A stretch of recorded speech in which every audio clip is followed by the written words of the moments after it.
잠언 25장. 이것들도 솔로몬의 잠언이요 유다의 히스기야 왕의 사람들이 베낀 것이라. 이를 숨기는 것은 하나님의 영광이나 이를 찾아내는 것은 왕들의 영예니라. 하늘은 높고 땅은 깊으며 왕들의 마음은 헤아릴 수 없느니라. 은에서 찌꺼기를 제거하라. 그리하면 세공자에게 그릇이 되어 나올 것이니라. 왕 앞에서 악한 자를 제거하라. 그리하면 그의 보좌가 의 안에서 굳게 서리라. 왕의 면전에 스스로 나타내지 말고 위대한 사람들의 자리에 서지 말라. 이는 내가 이리 올라오라는 말을 듣는 것이 내 눈이 본 통치자의 면전에서 더 낮추어지는 것보다 나음이니라. 다투려고 급히 나가지 말라. 이는 내 이웃이 너를 부끄럽게 할 때 내가 어찌할 줄 모를까 함이라. 내 이웃과 다툴지라도 다른 사람의 비밀은 누설하지 말라. 그것을 들은 자가 너를 부끄럽게 할까 하며 너의 악명이 내게서 떠나지 않을까 함이라. 적합하게 한 말은 은 그림들에 있는 금사과들 같으니라. 순종하는 귀에 현명하게 책망하는 자는 금 귀고리와 정금 장식물 같으니라.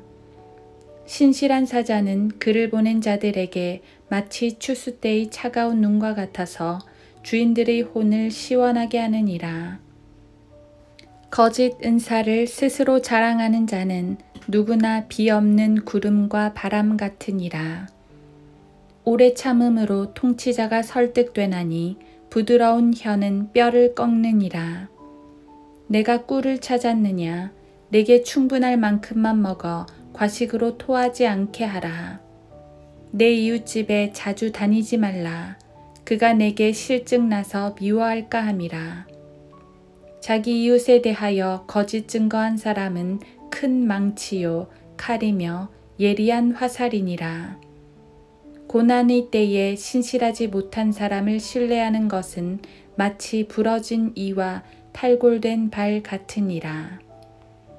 마음이 우울한 사람에게 노래를 부르는 자는 추운 날에 옷을 빼앗아가는 자와 같고 초석 위에 식초를 붓는 자와 같도다. 내 원수가 굶주리거든 먹을 음식을 주고 그가 목말라 하거든 마실 물을 주라. 이는 내가 그의 머리 위에 숯불을 쌓는 것이니 주께서 내게 보상하시리라. 북풍이 비를 몰아냄 같이 성난 얼굴은 험담하는 혀를 몰아내느니라. 다투는 여자와 함께 넓은 집에서 사는 것보다 지붕의 한 모퉁이에서 사는 것이 더 나으니라. 먼 땅에서 오는 좋은 소식은 목마른 혼에게 냉수 같으니라. 악인 앞에 굴복하는 의로운 사람은 불결한 샘과 오염된 샘물 같으니라.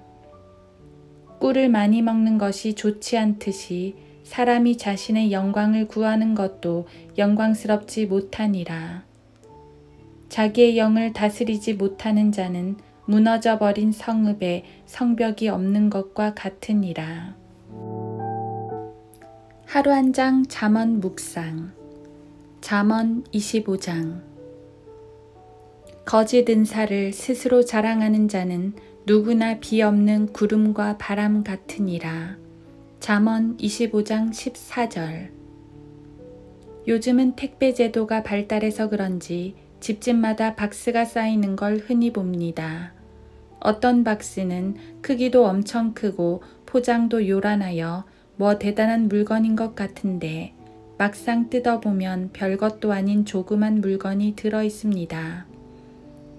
상품을 보호하기 위한 장치 때문에 크게 포장한 것도 있지만 그 중에는 말 그대로 과대 포장인 경우도 있습니다. 만약 텅 빈 박스였거나 누군가 악의적으로 나쁜 물건을 넣어 주었다면 그 실망감은 이루 말할 수 없을 것입니다. 거짓 은사, 즉 가짜 선물이 바로 그렇습니다. 가뭄의 비를 간절히 기다리다가 마침 구름과 바람이 오기에 기뻐했더니 휙 지나가 버리는 것과 같습니다. 만약 구름이 컴컴해지고 천둥까지 치면서 지나가 버린다면 말 그대로 마른 하늘에 날벼락만 친 꼴이 됩니다. 가짜 선물을 받고 기뻐하며 동네방네 떠들고 다녔는데 막상 풀어보니까 아무것도 아니라면 그 수치는 배가 되겠지요. 안타깝게도 이러한 일이 영적 세계에서도 벌어집니다. 하나님의 선물은 영생입니다. 이것보다 값진 선물은 없습니다. 하나님은 모든 사람에게 이 선물을 주시기 원하기 때문에 누구라도 받을 수 있습니다. 믿기만 하면 됩니다. 이 선물은 과대포장도 없고 실망할 만한 게 아무것도 없습니다.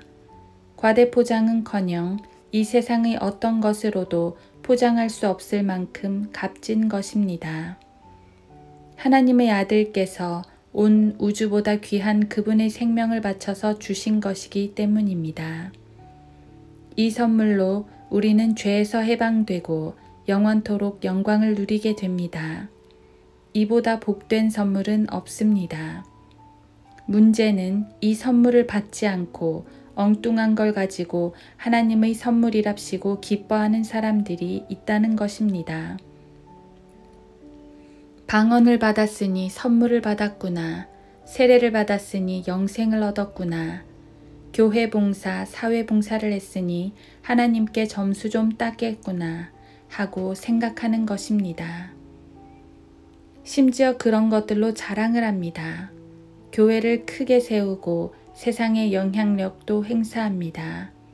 사람들이 모여들어 함께 기뻐합니다. 하지만 그 포장을 뜯어보면 아무것도 없습니다. 하나님 앞에서 우리의 선행이나 종교 행위들은 곧 사라져버릴 안개와 같습니다. 구름과 바람으로 왔다가 비 한 방울 내리지 않고 사라지는 것과 같이 허무합니다.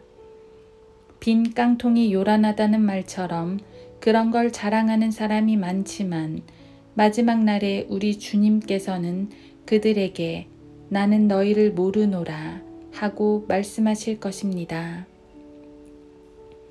영생 외에도 하나님께서는 성도들에게 다양한 선물들을 주십니다. 지혜를 주시고 살아갈 힘을 주시고 사랑하는 사람들을 주시고 성령의 열매들을 주십니다. 적절한 성품과 재능으로 하나님과 성도들을 섬기게 하는 은사들도 주십니다. 중요한 것은 이 모든 것들이 하나님의 선물이므로 우리가 자랑해서는 안 된다는 것입니다. 만약 자랑한다면 그는 가짜 선물을 받은 것일 수 있습니다. 육신적인 열성은 어떤 경우에도 하나님의 선물이 아닙니다. 우리가 자랑할 분은 오직 우리에게 영생을 주신 또 다양한 선물을 주신 주 예수님 뿐입니다. 그래서 오늘도 주님이 주시는 선물들을 누리며 살아갑니다. 그 은혜를 찬양하며 말입니다.